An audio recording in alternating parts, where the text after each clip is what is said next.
لە هەفتەی حەفدەیەمی پێش کۆتایی خولی پلەیەکی یانەکانی کوردستان و لە یاریەکانی کۆمەڵەی دووەم یانی ڕزگاری لە نێو یاریگای خۆی میوانداری لە یانەی هەڵەبجەی شەهید کرد. ڕزگاری ئەم وەرزە ئاستێکی باشی پێشکەش نەکردووە و لە کۆی 16 یاری ڕابردووی خاوەنی تەنیا 4 بردنەوەیە و لە خانەی حوتەمی ڕیزبەندی خولەکەیە و ئومێدی گەیشتنی بە خولی نایاب نەماوە.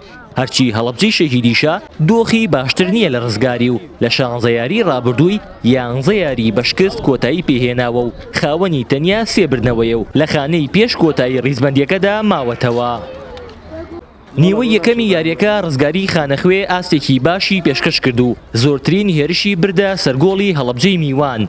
تاکو محەممەد شوان لە خولەکی حەفدە ڕزگاری بە گۆڵێک پێشخست. هێرشەکانی ڕزگاری بەردەوام بوو تاکو دیار ئەحمەد لە خولەکی سی توانی گۆڵی دووەم بۆ ڕزگاری تۆمار بکات و نیوەی یەکەم بە سوودی خۆیان کۆتایی پێبهێنن.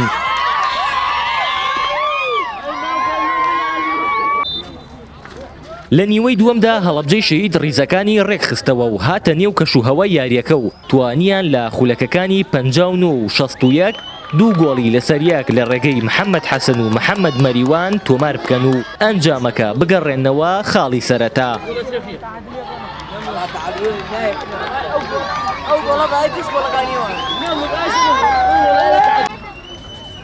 بەڵام ڕزگاری نەیهێشت میوانەکەی بە خاڵێکی یەکسان بوونەوە بگەڕێتەوە و لە خولەکی 79 دیار ئەحمەد جارێکی تر تۆڕی گۆڵی یانەی میوانی هەژاند و گۆڵی دووەمی خۆی و سێمی ڕزگاری تۆمار کرد و سێ خاڵی یاریەکەی بە سوودی یانەکەی یەکلا کردەوە.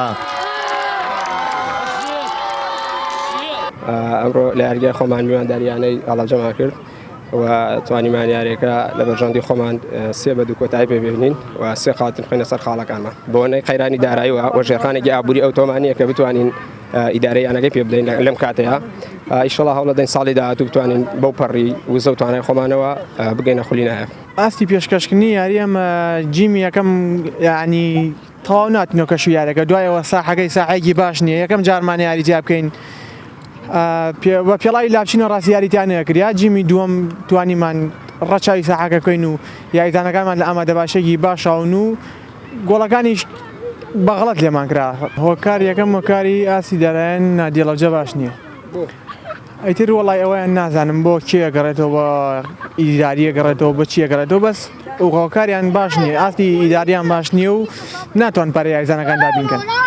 بەم ئەنجامەش هەڵەبجەی شەهید سەرباری شکستەکەی بە سوودوەرگرتن لە شکستی کۆیە پلەیەک سەرکەوت و بە 11 خاڵەوە چووە خانەی هەشتەمی ڕیزبەندی و یانی ڕزگاریش بە کۆکردنەوەی 23 خاڵ چووە خانەی شەشەمی ڕیزبەندی کۆمەڵەی دووەمی خولی پلەیەکی کوردستان.